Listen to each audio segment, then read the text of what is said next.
బెల్లుగూడలో bumper offer 3,75,00,000 G+2 4 BHK villa కొనండి. నెలకు 1,00,000 rent guarantee. Terms and conditions apply. పశ్చిమాసియాలో ఇంకా కూడా యుద్ధం కొనసాగుతుంది. అటు ఇరాన్ ఏమాత్రం కూడా వెనకడుగు వేయకుండా గల్ఫ్ కంట్రీస్లో ఉన్నటువంటి అనేక దేశాల మీద వరుసగా దాడులు చేస్తూనే ఉంది. నిజంగా ఈ దాడుల వల్ల అక్కడ ఉన్నటువంటి తెలుగు వాళ్ళు, భారతీయులు, అలాగే లోకల్ రెసిడెంట్స్ ఎలాంటి ఇబ్బందులు ఎదుర్కొంటున్నారు? ప్రస్తుతం అక్కడ ఉన్నటువంటి తాజా పరిస్థితిని మనం తెలుసుకునే ప్రయత్నం చేద్దాం. మనతో పాటున్నారు సౌదీ అరేబియా నుంచి ఆ ప్రాంతంలో ఉన్నటువంటి తెలుగు వాళ్ళందరికీ సంబంధించినటువంటి ఒక అసోసియేషన్కి సంబంధించిన వ్యవస్థాపకులు మల్లేష్ గారు. మల్లేష్ గారు సార్ నమస్తే సార్. సుమన్ శ్రీ వారికి నమస్తే. నేను ప్రస్తుతం జిద్దా అజీజియాలో బయట ఉన్నాను, షాపింగ్ వచ్చాను. చెప్పండి సార్. సో మల్లేష్ గారు, అందరూ కూడా భయపడుతున్నారు. సో దాదాపు 15 రోజుల నుంచి వరుసగా దాడులు జరుగుతూనే ఉన్నాయి. చాలామంది తెలుగు వాళ్ళందరూ కూడా అక్కడ స్థిరపడి ఉన్నారు. కొంతమంది ఉపాధి కోసం వెళ్ళి ఉద్యోగాలు చేసుకునే వాళ్ళు ఉన్నారు. అక్కడ ఏమాత్రం చిన్న అటాక్ జరిగినా కూడా గల్ఫ్ కంట్రీస్లో ఉన్న ప్రతి ఒక్కరు కూడా వాళ్ళకి సంబంధించిన బంధువులు, కుటుంబ సభ్యులు భయపడుతున్నారు. అంటే అసలు యుద్ధం జరుగుతుంది, రోజువారీ కార్యక్రమాలు కూడా ఏం జరగట్లేదు. సో అందరూ కూడా ఇళ్లలోనే దాక్కుంటున్నారు, భయపడుతున్నారు, ఇళ్లలో నుంచి బయటకు రావట్లేదు అనేటువంటి ఒక భయం అయితే ఉంది. నిజంగా అక్కడ ఎలాంటి పరిస్థితి ఉంది? ఒకసారి మాకు చూపించే ప్రయత్నం చేస్తారా సుమన్ టీవీ వీక్షకులకి? ఇగో నేను బయటే ఉన్నాను. ఇలాగా మా నార్మల్ దైనందిన కార్యక్రమాలు అన్నీ కూడా నార్మల్. మాకు ఎటువంటి సమస్య ఇక్కడ లేదు. కానీ ఏంటంటే ఈ వార్ అనేది ఒక హైలైట్ క్రియేట్ చేయడానికి సౌదీ, అఫ్ కోర్స్ సౌదీకి ఇరాన్కి జరుగుతున్న వార్ కాబట్టి ఎక్కడైతే యుఎస్ కి సంబంధించిన హౌసెస్ ఉన్నాయో లేదా యుఎస్ కి సంబంధించిన కంపెనీస్ ఉన్నాయో వాటి మీద ఈ ఇరాన్ అనేది దాడి చేయడానికి ప్రయత్నిస్తుంది. దాన్ని ఇంటర్సెప్ట్ కూడా చేస్తున్నారు. నేను ఇచ్చే సజెషన్ ఏంటంటే ఆ యుఎస్ కి సంబంధించిన బేస్ ఏదైనా ఉంటే దానికి దూరంగా ఉండండి తప్పించి మిగతా ఎక్కడైనా సరే మనం నార్మల్ గా ఉండొచ్చు. వాళ్ళు ఎప్పుడు కూడా ఏ కమ్యూనిటీ మీద కూడా దాడి జరగదు, చేయరు కూడా.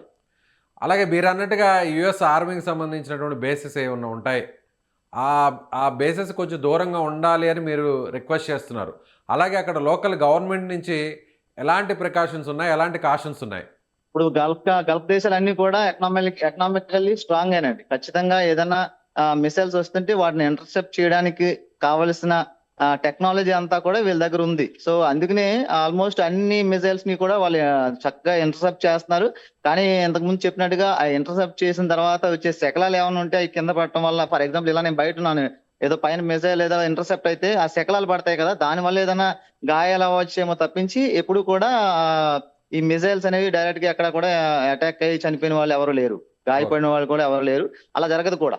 అంటే నేను అనేది అమెరికాకు సంబంధించిన సైనిక స్థావరాలు ఉన్నాయి కదా, సో ఆ స్థావరాలకి దూరంగా ఉండాలనేటువంటి పిలుపునేమన్నా గవర్నమెంట్ ఇస్తుందా? సో దూరంగా ఉండాలంటే ఎంత దూరంగా ఉండాలి, ఎలాంటి జాగ్రత్తలు తీసుకోవాలి, ఇలాంటి ప్రికాషన్స్ ఏమైనా ఇస్తుంది అక్కడ లోకల్ గవర్నమెంట్? లోకల్ గవర్నమెంట్స్ అన్ని కూడా చాలా స్ట్రాంగ్ గా, చాలా క్లీన్ గా ఉన్నాయి సార్. అవి అందరినీ కూడా బాగా ఎడ్యుకేట్ చేస్తాయి, చాలా సెక్యూర్డ్ గా ఉండడానికి అన్ని ప్రయత్నాలు చేస్తాయి. అంటే ఏమని చెప్తుంది లోకల్ అక్కడ గవర్నమెంట్ కానీ అక్కడ ఆఫీసర్స్ కానీ? సో మీరు అమెరికాకు సంబంధించిన బేసెస్ ఉంటాయి కదా, సో ఆ పాయింట్స్ నుంచి కొంత దూరంలో ఉండాలని, ఇన్ని కిలోమీటర్ల దూరంలో ఉండాలని, లేదంటే ఉంటే ఇళ్లలో నుంచి బయటకు రాకూడదని, ఇలాంటివి ఏమైనా చెప్తున్నారా?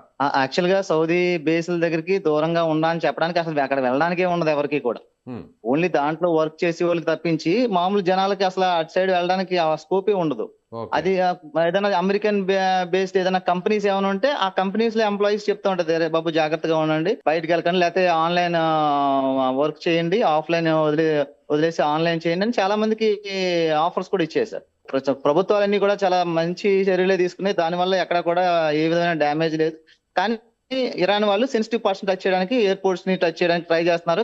కారణం ఏంటంటే దాన్ని టచ్ చేస్తే, ఎయిర్పోర్ట్ టచ్ చేస్తే అందరూ సెన్సిటివ్ గా ఫీల్ అయ్యి కొంచెం పానిక్ అవుతారు అనేది ఒక పానిక్ సిచ్యువేషన్ క్రియేట్ చేయడానికి ఇరాన్ వాళ్ళు ట్రై చేస్తున్నారు. సో అక్కడ రోజువారీ యాక్టివిటీస్ ఎలా నడుస్తున్నాయి? రోడ్డు మీద నిజంగా భయపడే పరిస్థితి ఉందా? సో అక్కడ ఉన్న పరిస్థితిని ఒకసారి మీరు చూపిస్తారా? లైవ్ లో ఒకసారి మాకు చూపించే ప్రయత్నం చేస్తారా? నేను ప్రస్తుతం అజీజియాలో ఉన్నాను. ఎక్కడ కూడా అఫ్ కోర్స్ ఇది ఈద్ కాబట్టి, రంజాన్ కాబట్టి జనం బయట తక్కువే తిరుగుతూ ఉంటారు. బట్ నార్మల్ లైఫ్ అయితే మాత్రం ఉంది ఇక్కడ, అలాంటి సమస్య ఏం లేదు. రోడ్ల మీద వాహనాలు యాస్టీజ్ గా తిరగడం, సో అందరూ కూడా బయటకు వెళ్ళడం, వాళ్ళ కార్యక్రమాలు పూర్తి చేసుకుని అది యాస్టీజ్ నడుస్తుంది. యాస్టీజ్ మీరు ఈవినింగ్ చూస్తే అంత ఫుల్ గా ఉంటది. ఎందుకంటే రంజాన్ కాబట్టి అందరూ ఫాస్టింగ్ లో ఉంటారు కాబట్టి కొంచెం ఖాళీగా ఉంది. కానీ బట్ అన్ని ఎవ్రీథింగ్ ఈజ్ నార్మల్ అండి. Okay, everything is normal. So అక్కడ ఏదైనా సైరన్స్ రావడం కానీ, మీరు అన్నట్టుగా అమెరికన్ బేస్డ్ కంపెనీస్ ఏదైనా ఉంటే ఆ కంపెనీకి సంబంధించిన అలర్ట్స్ రావడం కానీ అట్లా ఏమన్నా జరుగుతున్నాయి అక్కడ? అంటే సౌదీలో అలాంటి సైరన్స్ ఏం రాలేదు కానీ దుబాయ్లో, ఓమన్లో సైరన్స్ వచ్చినట్టుగా మన తెలుగు వాళ్ళు చెప్పారు సార్. సో ఎవరైతే అక్కడైతే పెద్దగా ఉంది. భయపడే పరిస్థితి లేదు. ఇళ్లలో నుంచి బయటకు వస్తున్నారు, వాళ్ళ పనులు చూసుకుంటున్నారు, జాబ్స్కి వెళ్తున్నారు, లేదంటే షాపింగ్స్కి వెళ్తున్నారు, మిగతా యాక్టివిటీస్ అన్నీ కూడా యాజ్ ఇట్ ఈజ్ నడుస్తున్నాయి. అన్ని నార్మల్ సార్, అన్ని నార్మల్. వరి అవ్వాల్సిన పనే లేదు. కానీ ఏంటంటే ట్రావెలింగ్ అనేది మినిమైజ్ చేసుకోవాలి. ఎందుకంటే ఎయిర్పోర్ట్స్ సెన్సిటివ్ పార్ట్స్ కాబట్టి వాళ్ళు ఎయిర్పోర్ట్స్ ని టార్గెట్ చేస్తున్నారు. సో ట్రావెలింగ్ అనేది మన గురించి చక్కగా ఇంట్లో మన పనులు మనం చేసుకుంటే మనకి ఏ ఇబ్బంది లేదు. దయచేసి తెలుగు వాళ్ళందరికీ కూడా నేను చేసే విజ్ఞప్తి ఏంటంటే, మీకు ఏదైనా మీ వాళ్ళు ఎవరైనా ఇక్కడ గల్ఫ్ దేశాల్లో ఉంటే పానిక్ అవ్వద్దు. మన వీడియోలు ఎక్కడైతే ఏ సర్క్యులేటెడ్ వీడియోస్ చూసి కన్ఫ్యూజ్ అవ్వద్దు. ఏదైనా విషయాన్ని తెలుసుకోవాలంటే మన సాటా KSA.com ఉంది, GTOworld.com ఉంది. మీరు వెబ్సైట్లని చూస్తే దాంట్లో కాంటాక్ట్ నెంబర్స్ ఉంటాయి, మమ్మల్ని అప్రోచ్ అవ్వచ్చు. మీకు ఇన్ఫర్మేషన్, రియల్ ఇన్ఫర్మేషన్ ఇస్తాం. అలాగే ఇక్కడ కాన్సులేట్లు, ఎంబసీలు ఉన్నాయి. మన APNRT ఉంది, తెలంగాణ భవన్ ఉంది, అలాగే MEA minister of external affairs ఉంది. ఇవన్నీ కూడా మీరు ఫాలో అవ్వచ్చు. సో ఈ యుద్ధం వల్ల అక్కడ లోకల్గా ఏదైనా రేట్లు పెరగడం కానీ తగ్గడం కానీ, సో ఇంపోర్ట్స్ అండ్ ఎక్స్పోర్ట్స్ అన్నీ కూడా ఆగిపోయాయి. విదేశాల నుంచి అక్కడికి రావాలన్నా లేదంటే అక్కడి నుంచి వేరే దేశాలకు వెళ్ళాలన్నా కూడా చాలా దిగుమతులు నిలిచిపోయాయి. సో దానివల్ల ఏమన్నా అక్కడ ప్రభావం చూపుతుందా? ప్రస్తుతానికైతే లాజిస్టిక్స్ కొంచెం ఇంపాక్ట్ అయిందండి.